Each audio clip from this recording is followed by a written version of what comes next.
What would I do to improve Necrons if I was writing the Codex? Find out the answer to this and more in this month's Q&A.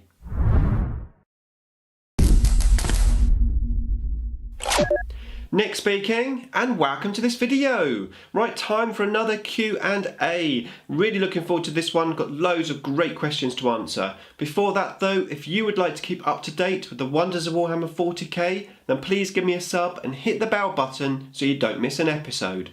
Okay, so today I'm going to answer your questions from the previous Q&A video. If you have any more questions to ask me, then please pop them down in the comments box below and I'll answer them in the next episode. Right, okay, let's go straight on to the first question. Okay, so the first question is from Nergling. As always, there is a link to everyone's channel in the description below that's asked questions. Go and check them out if you haven't done so already. And Nergling's question is, would you ever consider going Warhammer Fantasy roleplay and getting stuck into old school collecting, or are you keen to keep up to date with the current releases? So regarding role-playing, I have absolutely no interest in doing that. It's fair to say I've never done it before, so I don't know exactly what it's all about, but it just doesn't seem to appeal to me, and I'm quite happy spending all my time with what I'm doing with 40k. Now in terms of old models, I mean, I'm sort of doing that anyway because I do love old models and collecting them. Primarily though for my armies. I don't know that I would necessarily collect old models for an army that's not mine. But yeah, I do really enjoy the classic miniatures as well. Regarding new miniatures, the up-to-date stuff, it doesn't excite me that much, to be fair, unless it's obviously something which is about my army. So if a new Necron model came out, for example, obviously I'd be very excited. Having said that, the general releases that come out, they're coming so thick and fast, you almost lose the excitement, I think, where they're just coming out so often. There's always a new toy out every week. But yeah, if it was obviously based around Necrons or Tyranids of one of my other armies, I definitely would hold a bit more interest in it. I wouldn't necessarily go straight out and just buy and pre-order. Well, I probably would if it was Necrons, but let's say, for example, all the Dark Eldar stuff that came out, the Ynnari, I haven't touched that at all, even though I do have Dark Eldar and Eldar. One day, might happen, but yeah, I get more excited about old classic minis than I do the latest release, as I said, unless it was my beloved Necrons! Okay, so let's have a look at the next question. So that is from Richard Morgan. And he says, I got into 40k through my school teacher in secondary school. He taught us how to play D&D. From there on, we branched into fantasy and then into 40k. So I have 2 or 3 part questions. When did you and why did you start playing 40k? So let's answer that one first. Basically, we had a work colleague who was into 40k, and he introduced me and my other work colleague into it. So he came around my house, he brought his army and his brother's army. I played the orcs and he played the Tyranids. And we just played on our coffee table, little round table, and I remember his Zoanthropes doing this psychic power and just blasting up my orc truck that I had. I think it was an orc buggy, just blasted it off the table, and when I saw that happen I thought, this game is for me. So about 2 weeks later, I had the Necron Codex in my hand, and it all started from there. Incidentally, I chose Necrons because of the picture on the front cover of that old black Codex. Love that picture. So that's the first part of the question. The next one is, have you played every edition, or did you skip any? If so, and why? Okay, yeah, I've played every edition since then. So I started in 3rd edition, about halfway through 3rd edition, and I went straight on. I played the chapter approved update because they updated the assault rules. That's when you could shoot into and out of close combat, and I played every edition since, right up till 8th, and I've loved the game. Just never really wanted to stop playing. And then he says, and finally, when are we too old to be playing 40k, or are we never too old? That's a very good question, actually, because When I first got into the hobby, I was about 30. And the guy that got me into the hobby, he was 18. And I remember saying to him, I said, I'm too old to play that game. And I remember him saying, no, you're not too old. There's loads of older people play. And I'm still loving the game, and I'm loving it more than ever, to be fair. And I don't foresee me wanting to give it up. I've thought about this, probably even if I was like in a wheelchair, could hardly move around the table, I probably still would want to play. I think setting up the board and the terrain and getting the armies out of the cases and stuff, I'd imagine when you've got a bad back and you can't bend down and stuff, it's going to be hard. But I would definitely do my best to play. What worries me the most is getting old and not being able to paint through either like having the shakes or eyesight. I mean, my eyesight's starting to go anyway now, so in 20 years time, am I going to be able to paint? That sort of concerns me slightly, because I don't want to not be able to paint, because I really enjoy that as well. But you're never too old. You're never too old for anything. Right, thank you for the questions. Next one is from Scrag Guard, and he says, I will ask you a couple, starting with a big question. TJ, which is his son, asked me, which I couldn't answer. Superheroes versus zombies. If Wolverine was bitten by a zombie, would he A, turn into the first self-healing zombie, or B, his healing ability will fight constantly, mutating viruses, leaving him a vegetable? Not that in Wolverine he was infected by a virus, stopping his ability from working, meaning some viruses can affect him. Okay, I know that this has been answered in the comics, or Marvel have answered it somehow, and Marvel basically said that he becomes a zombie that regenerates. But that would have been my answer anyway, because I did look at this question before I found the answer. And yeah, I would say that he would become a zombie, but it'd be one that can regenerate. It'd be a pretty powerful zombie. So that's my answer to that one. The next question that he says is it a cake or is it a biscuit? So he's talking about Jaffa cakes, and the answer is easy, Scrag Guard. Jaffa cakes. It is a cake. It's a cake in the shape of a biscuit, but it's a cake. Otherwise, it would be called Jaffa biscuit. It's called Jaffa cakes. So it's 100% a cake. Right. That's that one sorted out. Next question is from NG Anthony. Thank you for the question. And he says, I know this sounds repetitive. Have you tried to get your daughter to play Warhammer 40k? What factions would you get her to start with? Will your wife have any issues with getting her to play? Laugh out loud. Necrons!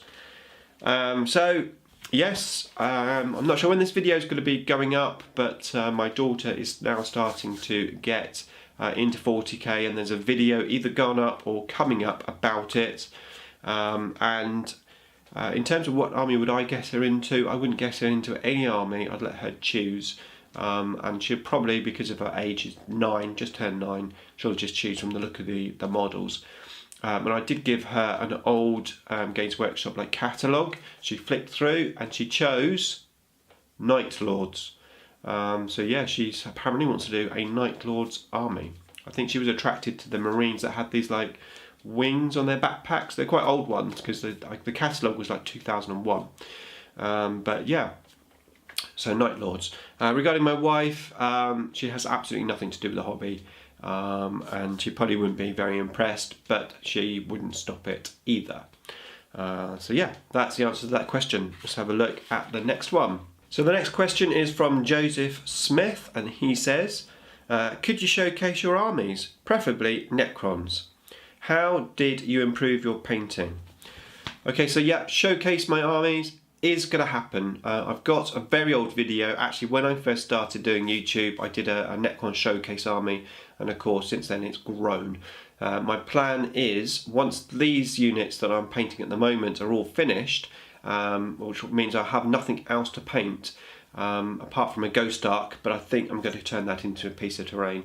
But yeah, I have nothing else to paint, so hopefully at some point before the end of the year I'm going to do a Necron showcase. It is going to be a task to set the army up and to pack it away again, as well as doing all the shooting and videoing, etc. But it is going to be worth it. I want to do it, and I will do it one day. As I said, hopefully by the end of the year you'll have that video up. Right, in terms of your next question, this is a great question. I like this question a lot. How did you improve your painting? So my first army, as you know, was Necrons, and I started those in 2001. My second army that I actually started painting wasn't until 2008, which was my Eldar. Now I did build my Eldar and I did build my Tyranid army between those years, but I didn't actually start painting a second army till 2008. And I spent those first 7 years just painting Necrons, and most of that was dry brushing. So I got very skilled at dry brushing. The second colour of my Necrons, of course, is green. So all the orbs and stuff, and that's why for me, Necron army, my Necron army is a green army, even though the majority of them silver, because once you've done all the dry brushing, all the hard work is on the green. That's why my thumbnails for Necrons are all green, because for me, my Necrons are green. So when I did do my next army painting, my Eldar, I vowed not to have any green paint in the army, with the exception of striking scorpions. So no green paint on my army, so I went with that purple and white. But it wasn't until I started the Eldar that I realised that I hadn't learnt any techniques, because all I was really doing was just dry brushing and just painting layers and stuff. I was very good at painting neatly, and I think the key to being a good painter is painting neatly. So you can get all your base coats down all nice and neat and smooth, do a few washes and then a few highlights. It's pretty easy sailing. But yeah, it wasn't until 2008 I started painting there to a different level, i.e. doing edge highlighting and layering and blending and all those techniques. So how did I improve? I improved basically by doing it, really. Some of the stuff I did, like highlighting, edge highlighting, without too many issues, but I started off with just one layer of edge highlighting, and then I gradually introduced the extra layers of highlights. Now I can do up to 5 layers on an edge highlight. One thing which I struggled with when I first started painting is working out where the highlights go. I think once you start to work out where the highlights go, then it becomes a lot easier. But ultimately, it's just practice. Some of the techniques I couldn't do, and rather than getting frustrated, I decided not to do them. I've actually got a video in the archives of me with my fire prisms. I painted 2 fire prisms, really happy with them. I came to the big crystal, the old metal crystal. I wanted to basically blend them from light blue to dark blue. Could I do it? No. Very frustrating. In the end, I just painted layers. I thought I was satisfied. I wasn't really deep down. A couple of years later, got a video in the archives, like I said, I went back, I revisited them, and then I reblended them because I'd worked out how to do it. Just through practice, obviously watching other videos, YouTubers and stuff, very useful, very helpful, but ultimately it doesn't matter. Sitting there watching someone else doing it, making it look easy, it doesn't mean diddly squat really, because when you start to do it, it's not easy. But it is just practice. Don't get too frustrated. Don't try to take it too far. So if you ask, for example, wet blending, don't try to wet blend 3 colours together. Just try to wet blend 2 colours together to start with. Just take it simple and basic. My rule of thumb is every unit that I paint, I try to do one new technique on every unit that I paint. Try to learn something every unit. Don't try to learn everything on one unit, because you'll get frustrated. Get the unit to the level that you can paint, and then have a go at a new technique. Okay, I rambled about that enough, but hopefully that was useful. Right, okay, the next question is from Mek Danskull, and he says, here's one for you next time. Are there any food traditions you have? A certain takeaway on a particular night, a breakfast you only have at weekends, or simply something you snack on whilst watching movies? So, main meal wise, I have a tradition of pizza on a Saturday night. We don't just have pizza, we have like spicy chicken strips and stuff with it as well. We go all out, onion rings, garlic mushrooms. But yeah, pizza on a Saturday night. I have a bit of a tradition on a Sunday morning because I work on a Sunday, but we don't start work till later, so I tend to go for Greg's and have a Greg's breakfast. So yeah, I have pizza on Saturday night, Greg's breakfast on Sunday morning, but then I usually skip lunch, so does that make up for it? But yeah, those are the two traditions. I don't think I've got much else. In terms of snacking, I absolutely love biscuits. Every time I have a cup of coffee I want biscuits. Digestives are my favourite, chocolate digestives, but normal digestives are fine. But I do try to not do that because my habit, I can't have just one biscuit or two biscuits. I've got to have at least four biscuits. 3 is just not quite enough, it's got to be 4. But I do try to avoid that as much as I can, but occasionally I will do that. At one point I was doing it all the time, every cup of coffee, 4 biscuits, that's a lot of calories, and I had to tone that down a bit. So, that's your question answered, thank you Dan.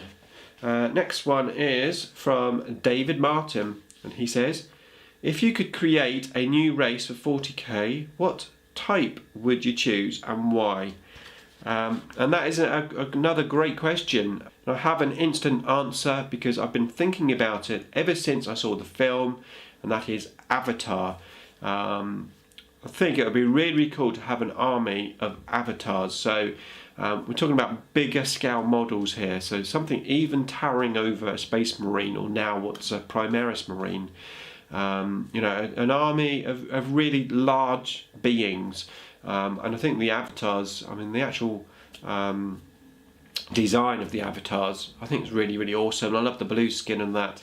I think that would be really cool to look at. I think it would be really fun to paint. Yeah, that's one reason why also if I did, probably one reason why I'm attracted to the what they're called, lizard men. I don't know what the new name is, if they've got a new name.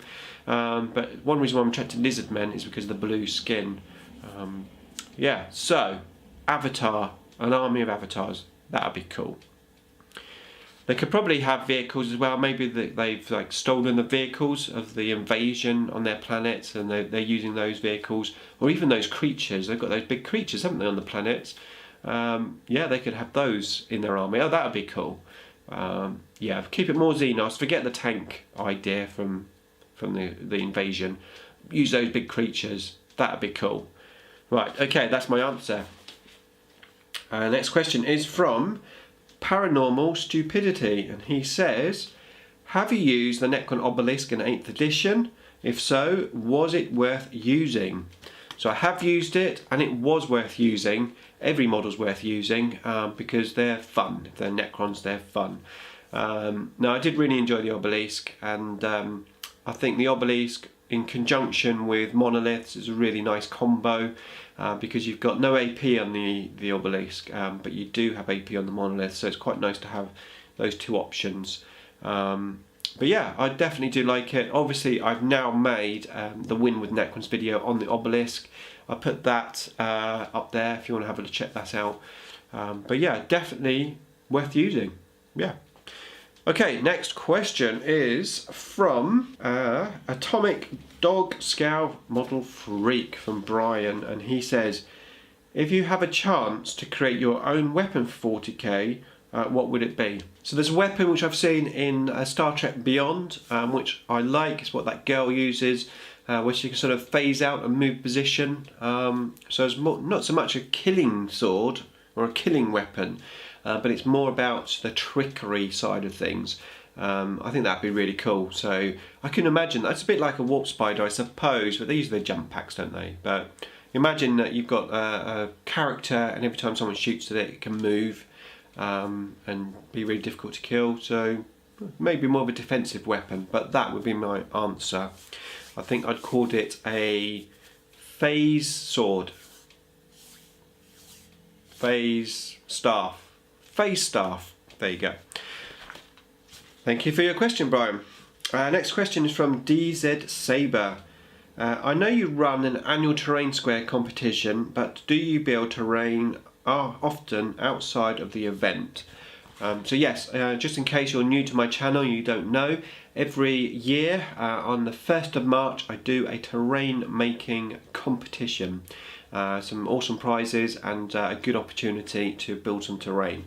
So to answer your question though, I do love making terrain, and that's one reason why I do the terrain square competition. But I don't always make terrain that often outside of that, and the reason for that is I've got a lot of terrain. Because when I first started the hobby, I really wanted to get my board filled with terrain. I wanted lots of extra options so it's not the same every time. But I do like to keep my hand in terrain. Now I do have those crystals, and at some point I need to make like a piece of terrain from those crystals.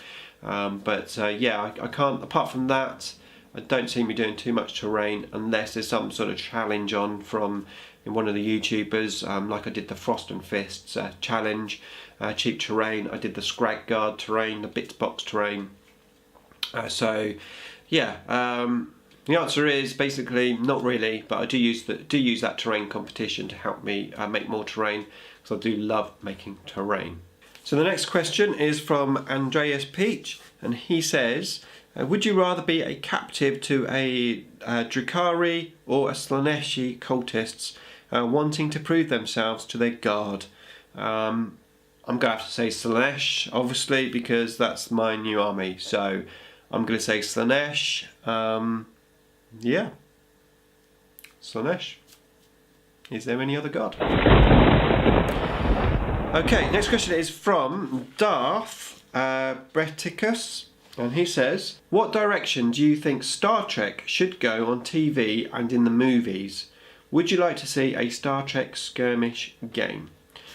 Obviously we've got the new Star Wars game coming out. I would love to see a Star Trek skirmish game, just because it's Star Trek. I don't know necessarily that I would get it, because I've just got so much going on. But I would love to see it, because anything that keeps Star Trek alive and ticking over is great. What do I think they should do with the TV series?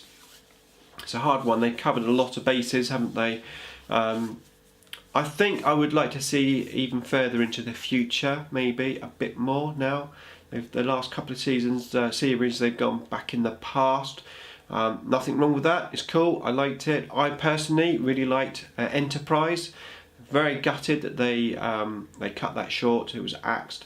I personally loved it. I mean, that Xindi series, wow, that was awesome. But yeah, I think I'd like to see maybe further in the future. And then they've got the technology to do that now, haven't they? So, but if they did that, I wouldn't like to see it like a grim future. I wouldn't like the Star Trek ethos to change too much. Where it's like all war and disaster and it's all changed. I want to keep the same themes going. But yeah, in terms of the films, that's a good question. In terms of the films, I like the film direction they've gone. The reboot, it's working quite well, and they're starting now to move away from like the different timeline thing. I think it's great how they've gone back to like the Kirk side of things with the movies, and how they've intertwined the story. It's working like really well. I think it satisfied me as a fan, and I think it satisfied newcomers as well. And now they've done that, I think they're now sort of starting to build their own stories from that. What would I like to see? I'd just like to see more and more Star Trek films. Keep them coming. So the next question is from Felipe Correal. What trait do you think is very important for a commission painter? Very good question. I'm not a commission painter. I've done a few commission pieces, but not for money, either for love or for a trade. So I'm not that experienced in it. And of course there's different types of commissions. So if you take Siege Studios, for example, their commission work is to do the absolute like top quality they can. Other commission studios will have different tiers of levels, and then obviously you've got sort of your one-man like commissioner who will just paint whatever you want them to paint. So from my point of view, I enjoy painting single miniatures to a high level, and from my experience I would say that if I was a commission painter, and for example someone gave me like a, I don't know, 1,000-point army and they said paint it up tabletop level, for me I'd have to be able to paint to a lower standard and be satisfied with doing that. You know, I think you have to have satisfaction from just painting something regardless of the standard, and then of course you need some patience. You need to have the physical ability to be able to paint for that long. Some people can only paint for an hour, you know, some people can paint for 6 hours. I think you've got to be able to sustain long-term painting and the commitment to painting, and not get bored of painting, yeah, I suppose you've got to treat it as a job. It's hard, isn't it, because you can be a commission painter but still have a full-time job, so it's an open-ended question. Okay, let's answer this with one answer. What's the most important thing about being a commission painter? I would say communication with your client. I think communication is the most important thing, so that you can keep your client updated, make sure that they're satisfied with your work, and that you know exactly what you're doing for the client. Because when I could be painting an army, spending like 10 hours on each individual model, and the client only wants a base coat and a wash. So I think communication, that's my answer. The most important thing about a commission painter is to have good communication. Okay, next question is from 33 Claydog, and he knows all about commission paintings. Check his channel out if you haven't already. Awesome painter. And he says, "Hi mate, my questions are: do you miss templates and scatter dice? And do you find 8th edition is a lot quicker than 7th? So do I miss templates or scatter? Scatter, absolutely not. No, do not miss the scatter at all. Templates, I thought I would miss the templates, but not at all, actually. It's quite easy. It's like anything, I think, in life. It's quite easy to adapt once you get going. It's quite easy to forget the old ways. And yeah, I've not missed templates at all, really. So yeah, quicker than 7th, absolutely, it is quicker than 7th. There's less models to put on the table, especially Necrons, because they're quite expensive. So you've got less models to put on the table, and obviously it's from turn 1, from the off, you're sort of getting stuck right in. So it's definitely a lot quicker. Thanks for the question, Clayton. Next question is from Cy H, and he says, Necrons seem to have to rely on odd or unusual combinations of units to face tougher armies, with the standard Necron combinations proving weak. What would you do to improve Necrons if you were writing the Codex? Okay, so great question, and I think here you have to not get confused with wishful thinking and what would you actually do, because I think they're two totally different things. So what would I do? I think first of all I would definitely give Gauze something special. Bring that back, because I think that's what's really hurting Necrons. So what that would be, I don't know. Probably either an extra -1 AP. So if it's warriors, you know, it's -2 AP on a 6. Or possibly, I mean, it would be nice if 6s did mortal wounds, but that's way too overpowered. Maybe on 6s they could do 2 damage as opposed to 1, because Gauze is supposed to be really good at well, not really good, but Gauze is supposed to give you a good chance of taking out vehicles and monstrous creatures.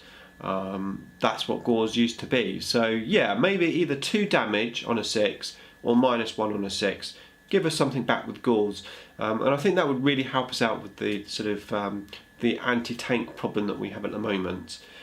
Other things, I don't know if this is just wishful thinking or not, but I would love to see the destroyers back with their 36-inch range guns. I think that would help Necrons out a lot. We do struggle with the longer range guns. So I'd like to see destroyers have their 36-inch guns.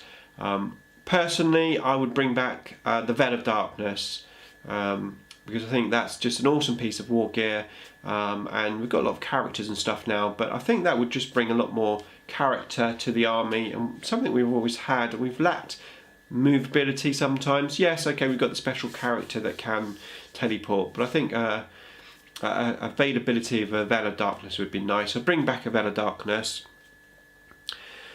What else would I do? So the big tanks, Monolith, Obelisk, Volt, they need either a points reduction if they want the same rules. I don't mind paying the points for them if they're a bit more survivable. They're not survivable enough for the points.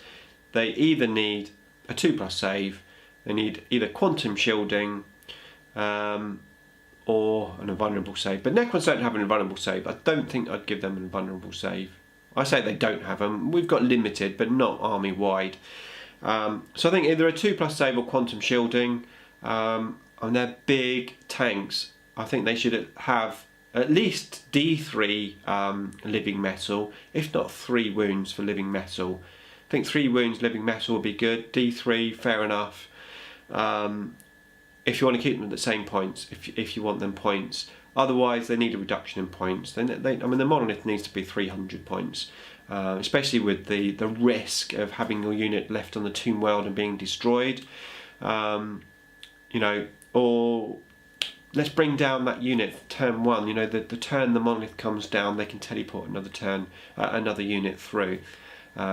They definitely need tweaking to help them compete, because I think the great thing about the Necron Codex is all the units are definitely usable. They're all usable now. And the other great thing about the Necron Codex is that in a general environment, they're actually really good. I think the downside of the Necron Codex, well, not Codex, Index, talk about the Index, sorry. The downside is that in the competitive environment, they don't hold up. They haven't got, for the points that you're paying for the units, you don't get what other people are getting. And I think that's where in the competitive environment they are struggling. And indeed, the jump to Forge World for Necrons, especially in that competitive environment, is almost a must now. Now, whether that's done on purpose to make you buy some Necron Forge World stuff, maybe the Necron Forge World stuff isn't selling, who knows. Maybe we're going to get the extra buffs that we need from the Codex when it comes. But that's my instant thoughts on the Necrons. In terms of the Codex, there's probably a lot more stuff, but I can't instantly think about it. Yeah, okay. I suppose war size, I'd like to see a bit more with war size. War size are pretty good, but let those war size ignore invulnerable saves, please, like they used to. Yeah, so war size. Okay, next question is from Old Average Brit Gaming, and he says, how do you split your time between recording, editing, gaming and painting, given you drop a video pretty much daily? Great question, one I've been asked before, of course, but I'm quite happy to answer it. And actually, my schedule changes, has changed. So this is currently what I'm doing. Because I've been putting a lot more effort into my videos, not just just in general. So I've been putting a lot more effort into my videos. The black cloth for my showcase videos and stuff. I mean, before I can make that, I've got to get the cloth out and iron it and set it up. And I've got to change the clothes, have a shave. I generally like to have a shave before I go on camera. So there's a lot more involved before I even get set up to take a video. And what I'm finding is I'm spending most of the day making videos. I mean, those Necron videos, the Win with Necrons, they take me pretty much a whole day. I mean, on my day off, my daughter's at school, and I get 6 hours to myself. It takes me 6 hours to make that video and edit it. So I'm spending a lot more time with that. So what I tend to do is make the videos on the days off, and then I get some painting in either in the evenings or sometimes before I go to work. I'll do a little bit of painting, and then my actual model building I do at work in my lunch break. So I'll take some stuff to work and I'll do that in my lunch break. And even my thumbnails, you know, making a thumbnail, I mean, I've made a recent thumbnail. It took me an hour to make that thumbnail. It was worth the effort, but yeah, even making a thumbnail is you know, hard. But I could be doing that whilst I'm listening to other videos and stuff as well from you guys. So, you know, I'm always doing something. I think that's the bulk of your questions. Let me just check. Painting, recording, editing, and gaming. Okay, gaming, I game once a week on a Friday night. Generally, unless my buddy can't make it or I can't make it for whatever reason, but we usually play once a week. So yeah, that answers your question. Right, next question is from ooftaZone, and he says, don't know if this has been asked before, done any pen and paper role playing? Yeah, I answered that, I think, was one of the first questions. But no, I've never done role-playing ever. My buddy did have the Star Trek role-play game, and he did offer it to me to buy. Excuse me. But yeah, it just didn't interest me because it's just time-consuming. I don't have enough time. Next question is from Ron Hall, and he says, I was wondering if you think Games Workshop will release any of the other Catans, like the Dragon, or if they will just stay with 2 and a generic. If so, what would you like to see? Right, I definitely think Games Workshop will be releasing some more Catan. Now, this may be just wishful thinking, but it's my gut instinct. Okay, you look at all the other armies, let's take Nergal and Tzeentch and stuff. They just got all of their new Chaos Guards, you know, the big models. Catans have got slightly better in the new decks, or the index, which is great, but they're still not what they should be. We know that, Games Workshop know that. And the reason why they haven't made them a beast yet is because they've got some new Catans coming. Now, whether that's a new Catan model like the Void Dragons, or whether that's just new sculpts for the Nightbringer or the Deceiver, I'm not sure. But I have a funny feeling that we are going to get big new Catan models, and when they're released, we are going to get some brand new rules for them, and they are going to be beast, overpowered beast. Maybe. The only spanner in the works is if they did that, then the Transcendent Catan, which is in the Tesseract Vault, it's going to look puny. So that's the only thing that maybe might scupper my plans. But I'd love to see some more Catans. Yeah, I wouldn't go out and buy them because I've already got the Nightbringer and the Deceiver. I say I wouldn't. I might do. I've got my Void Dragon. I've got a lot of Catans actually. I've got my Nightbringer, the Deceiver. I've got my Transcendent Catan. I've got my custom built Transcendent Catan. I've got my Orokin empowered model. And then I've got my Void Dragon conversion. I've got at least 6. I've got a funny feeling there's another one somewhere. So I've got 6 or 7 Catans. And I do plan on fielding a full Catan army at some point. So that is my answer. Yes, I believe they will come back, and it would be great if we had lots of different characters. I don't mind which Catans they bring back. They can bring back any. Yeah, but let's have some back Catans. Yes. Thanks, Ron, for your question. The next question is from Mammoth Minis, and he says, since pledging your allegiance to Slaanesh, if you were to ally in forces from another Chaos Guard to aid your Emperor's children, which would you prefer? Great question. I'm going to go for Nergal, and the reason I'm going for Nergal is because I think their model range would suit the Emperor's Children's model range. I think they could coexist together quite nicely. So that is why I would choose Nergal. So yeah, Nergal. Okay, we are now on to the last question, and it's from Mythos from Frost and Fist. And he says, what fantasy class do you think best describes you? Are you a berserking barbarian, a seductive bard, a shady rogue maybe? How about a paladin striving for the light, or a cleric?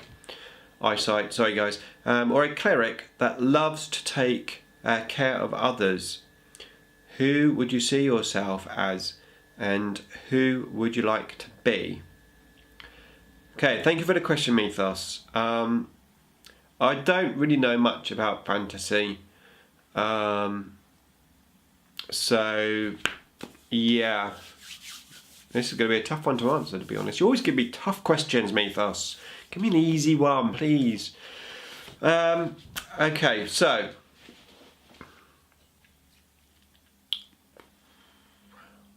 Can I be an elf? Fantasy class. Yeah, a bit like an elf spy, maybe. So I have my pointed ears, and I have like a Jedi Master cloak cape thing. And I go around in the shadows and just spy on things and that. I don't know if that works, but it's my answer. Okay, that is all the questions answered. If you want to ask me more questions, if you would like me to answer your question, then please pop some questions down below in the comments box. Look forward to reading them, and I'll see you in the next Q&A. Beam me up.